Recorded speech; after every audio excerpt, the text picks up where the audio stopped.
children of the night, and welcome to Tarot Nights with the Hanged Empress. Here we do shadow work following the moon.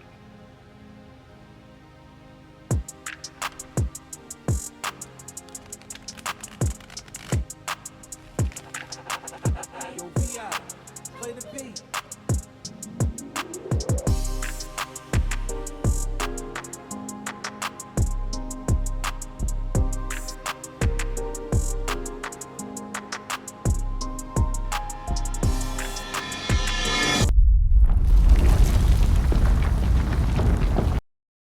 Well, hello there, Capricorn Moon. How many energetic obstacles do we think we have to, break on through? How many walls, spider webs, tape, boundaries, borders? We gotta keep moving through. The bottom of the wheel is hard to turn. The way this kind of flip turned. I suppose it's not at the bottom. It was on the side. A little bit. Sideways. A sideways wheel of fortune.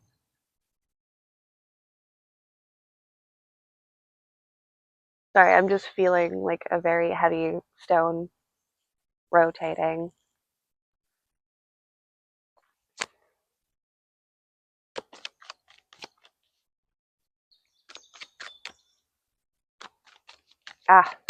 It's just a part of the equation. It's all just a part of the equation.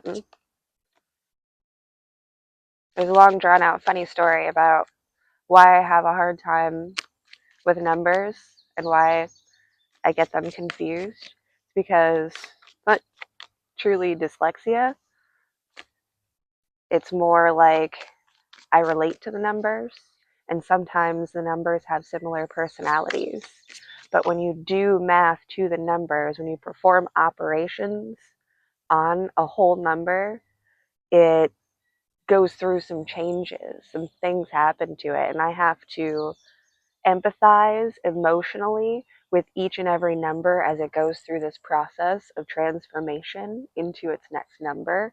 So it's very painful for me, and sometimes I forget where the number is standing. So I'll confuse like a 5 and a 9 because the steps are almost the same, but they're not. But I think it's kind of that disorientation of the rotation of that wheel that is giving off the feeling like we're not getting anywhere or doing anything. It's meeting all of that resistance, overcoming those obstacles, and rolling through. But the goal, the thing that we can reach to the Capricorn moon for is the energy and the drive to strive through and up and over the mountain, to get done what we want to get done, to surpass our own expectations, and especially the expectation of others. There's definitely a lot of evil eyes in the air, you know, just being evil. And that's not to say that the person who's casting them is evil. They're just in a dark place and they can't help but watch and hope for your demise or failure, or, you know, for something to step you up. And they don't know why. They probably don't know why themselves. They probably haven't gone far enough into themselves to figure that out. They just do it because it's something to do. Something they think they're supposed to do. Ooh, something they think that they're assigned to do.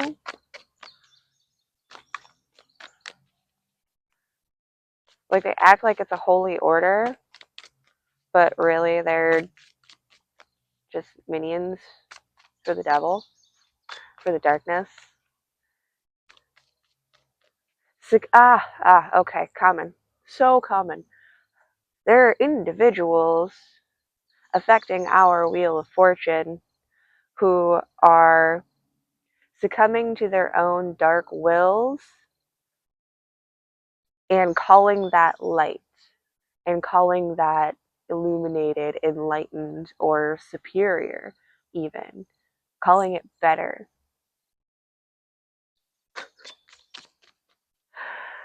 Okay, well, that's the thing about it, is that you can't convince anybody of anything. Like, you can't call a liar to their face and they'll just be like, oh yeah, you're right, I am a liar. Like, no, they're gonna keep lying. You know, you can't call an abuser up on the phone and be like, hey, did you abuse such and such person? What are they gonna say? You think they're gonna say, yeah, I abused such and such a person? They're gonna say, no, I'm not an abuser. I would never. Because that's what people do. You have to use your own discernment and judgment and not argue with anybody. If they say this, if they do this, okay, you do you. We gotta focus on our own paper here. Focus on our own homework and focus on our own mountain and continue to climb regardless of whether or not there are people watching us, cheering us on, or throwing rocks at us, trying to make us slip. We need the same level of focus in either position. Yeah, Cap's got goals. Cap's got stuff they're doing. We have the Queen of Cups raising up. The Moon and the Knight of Pentacles fall.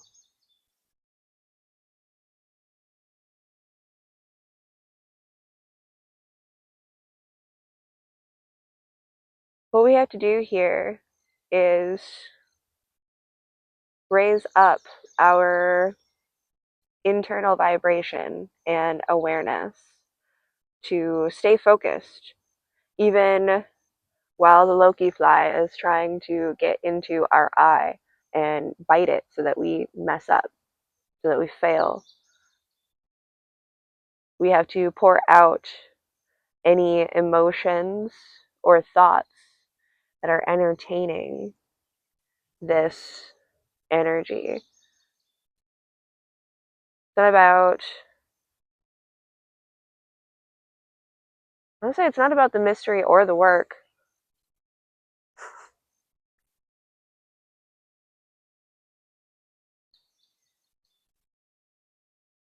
I'm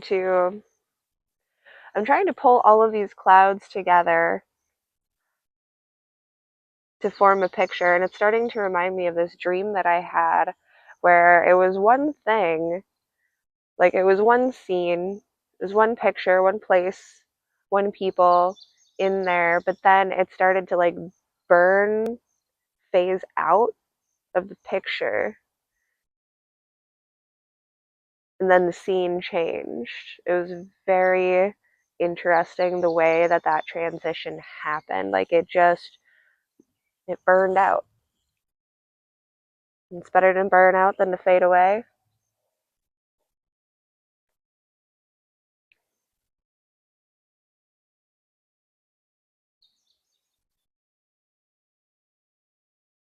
That's the mentality. It's a beautiful phrase, beautiful saying. I think it's from a Queen song. Better to burn out than to fade away. I know I'm pulling it from the Highlander, but I know that uh, Clancy Brown, the Kurgan, was quoting a song when he said that line. I'm just not pulling what the song was and where it's coming from. Brush up on my Queen. I don't know. They wrote the whole soundtrack, so it would make sense to quote Queen, but maybe it was something else. Something from the 80s generation. Something about 80s wrestling. Like the old school kind of like big show wrestling that people used to really get into. I guess people still get into wrestling. They're out there. They're out there. I don't know. But it feels like that. I feel like those are the energies that we're putting down even. Like this Knight of Pentacles energy is that 80s wrestler that need to like bolster up, to look big, to look scary, to, have catchy theme song. Like, we don't need all that stuff. We don't need the mystery, the wonder, the disillusionment. All of that mystery after a while just gets to be irritating if you never reveal, if we never come out with it. And all of those things are what is in this cup that we are pouring out, that we are dumping, that we are losing and excusing from the table.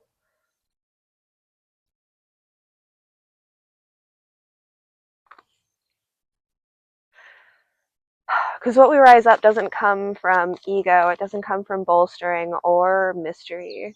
It comes from the real life experience that we've had that's shaped us. Yeah, a nice little stack here, but we're starting off and opening up with the Five of Wands, the struggle, the difficulty, the things we've overcome to even make it this far. That's why we got to keep our eyes on our own paper. And it's important to not be looking at other people's paper because they're taking a different test. They're in a completely different class. This is a mixed bag of surroundings and situations. And if one person tries to copy off of another, it's going to totally mess their stuff up. It's going to totally mess their stuff up. So, eyes on your own paper. Sort out what's in your own bag. And be prepared for more obstacles, more oppositions, more struggles. Why? Because life is terrible. No, life is just life. Life is just life. There are easy parts and there are hard parts. And what you do in each of those situations is what defines your character and nothing else. And even those things, it's all changeable, it's all movable, it's all a part of that growth cycle. So there's no point in comparing ourselves to anybody else. There's no point in trying to impress anybody. I'm not here to impress you. That Eight of Pentacles is giving me that vibe of the attitude that I carry at work when I go to my day job, or night job, or whatever you want to say, however you want to think about it. But, like, I'm not a very big person. I'm pretty small, little girl, I can lift some things. I'm relatively, I have some strength. I'm not the weakest, little weakling of all of the land, but I'm also not there to impress anybody with how big and how strong I am. I know what my limits are, and if there is something that I can help somebody with, I will do it. And if I can't, I won't. I'll go find somebody who's bigger and stronger than me. Like, hey, you, I can't lift that. Help. Help. You don't have to have a tight relationship with somebody to ask for certain levels of help. You do for other levels of help, but if it's something simple that's going to help you to get through your day, get over your obstacle. I have this one job to do, and honestly, this box is just too heavy for me to lift. I can't finagle it. Like, I will drop it. I'm not going to try.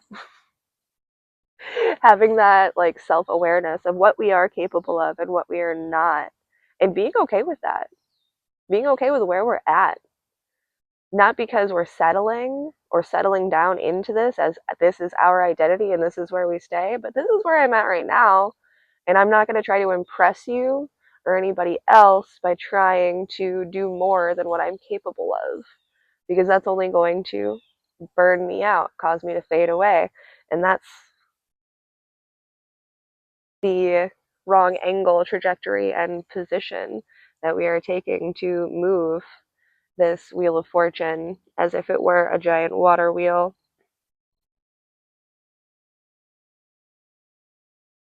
Just kind of looking like out the window. Like, are those like spaceships or dirigibles? I don't even know if I can get you the full view. Camera's good. I don't know if it's that good. There's something going on outside. Don't get distracted. Two of Cups on the horizon. I had to pull that out because I knew that was there. I had done that earlier. And I didn't understand its full point and position until now. But falling asleep again. Excuse. There we go. There is a Two of Cups, a team, an alignment, an assignment that is on the horizon, that is coming in or scheduled to come in. So the most important thing that we can do is raise and lower the water levels to find the perfect amount of water for these ships to safely come to shore. We don't want the water to be too low. We don't want to be too emotionally detached and disconnected at the time that this team up happens. But we also don't want to be so flooded that they wash over, you know, top size, capsize. We don't want them to capsize either, right? Because we care. We care about this. We wouldn't be doing all of this if we didn't care about the assignment, the goal, the dream, the vision, the future. We wouldn't be doing all of this work or tolerating all of these obstacles. I mean, maybe you would. Maybe you would. But really, though, Five of Wands, Five of Swords, it's more about the exchange. It's a little bit more civil than an all-out brawl, but there's still some dissatisfied faces up in this spaces. But the distribution and the delegation can at least be considered. I don't want to say fair, actually. I don't want to say it can at least be considered fair. That's the road that my mouth is taking me down, and we just follow that road. But at the same time, I'd rather let the cards speak on behalf of the favorability of this distribution and exchange program that's happening.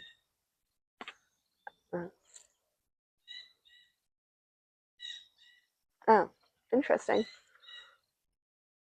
Ten of Cups, the Seven of Swords, though, beneath.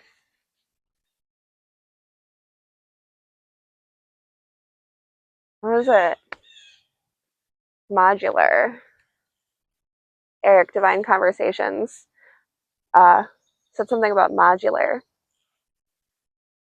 Yesterday? Might have been yesterday. And he was talking about modulars in, like, modules in music.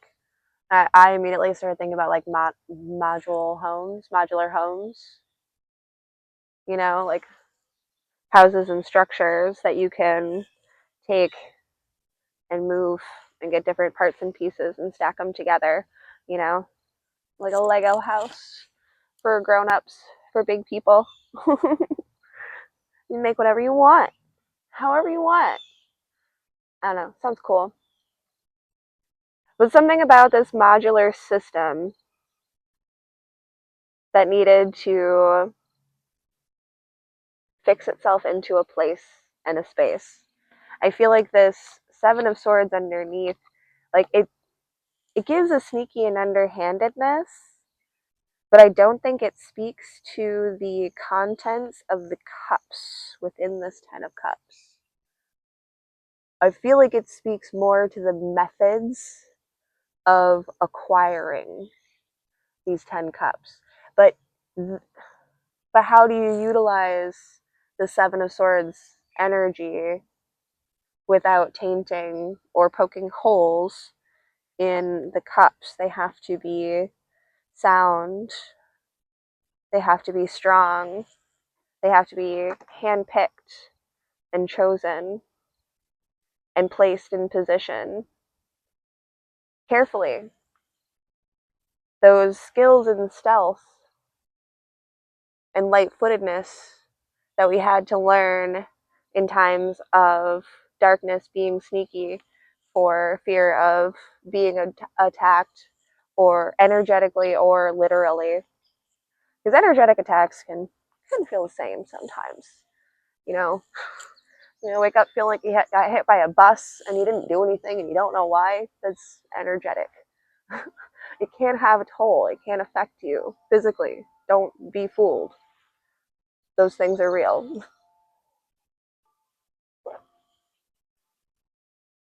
It's just convenient that people can say that it's all in your head, but it feels so real. Heater. But it feels so real. Like, no, really though. Something's happening. Yeah, okay.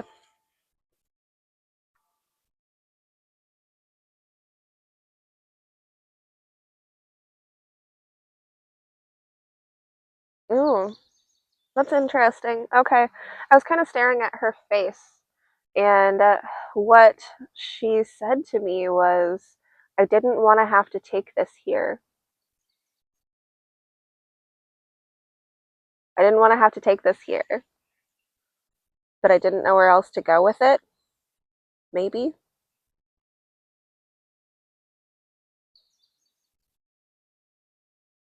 So she was supposed to bring this to the temple, but she just couldn't give them any more firepower. She couldn't give them any more ammunition. So she had to take the ammunition and hide it or move it or, yeah, stashed it. Took it, hid it, moved it, and stashed it for safekeeping, for future investment. We're going to need this later. How interesting. I've had temperance hanging out at the bottom of the deck, and I just kind of turned it over so that I could have that stabilizing energy kind of staring at me, helping me work it out. And like she's got these little water wheels to turn into. And yeah, it's just raising and lowering those waters and getting that water wheel to turn and move so that everything can continue to flow.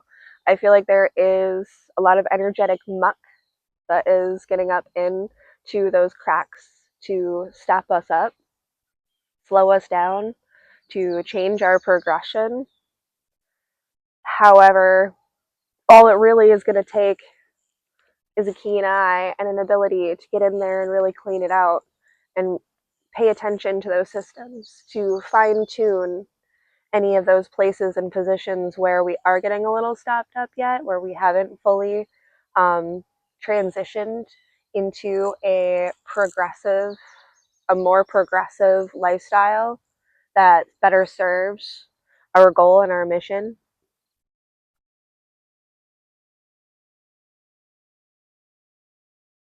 Preparing for the winter, I can see just the crack, since I put this back down, just the crack of the Five of Pentacles beneath this.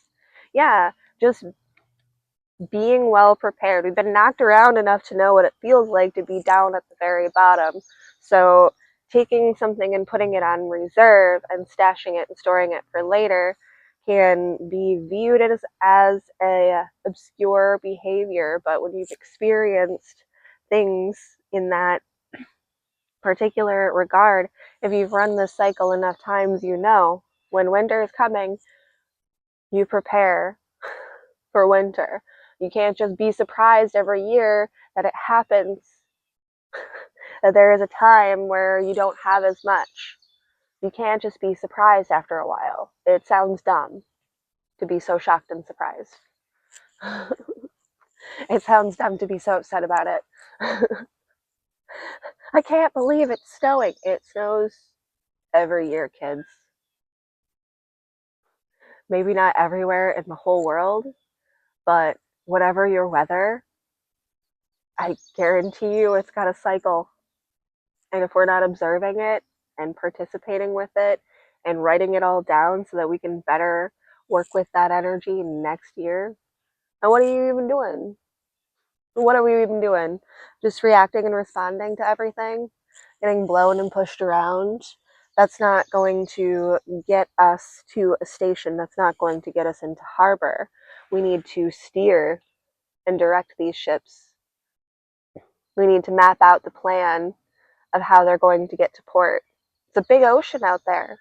They could get lost if they don't have the compass, the map, the stars, something to guide them in to where they want to go. We need that goal. We need those resources. We want that team. And that means that we have to be willing to let it grow. As fast or as slow as that takes, we know what we want to see. Now we have to apply the patience, the fortitude, and the know-how of how we've run these things before, and what we've learned through all of the lessons that we've learned our entire lives. How can we fine-tune this machine to better achieve our directives and goals? And that's all about the Capricorn Moon. That's what the Capricorn Moon is all about. And that's what it's all about. You say that 3 times? Third time's a charm? I don't know. Sometimes things need to come in threes. And by that third time around, you finally get it. The lesson starts making sense. You're like, oh, okay. Gotcha. So hopefully you're having those moments. Take your time to pause, reflect, and really sort out and math out how we're going to get ourselves turned in the direction that we want to go next. What's next for you kids? Capricorn's got goals. And that's what our feelings are all about right now. Thanks, kids. Have a fantastic moon, and we'll see you next time.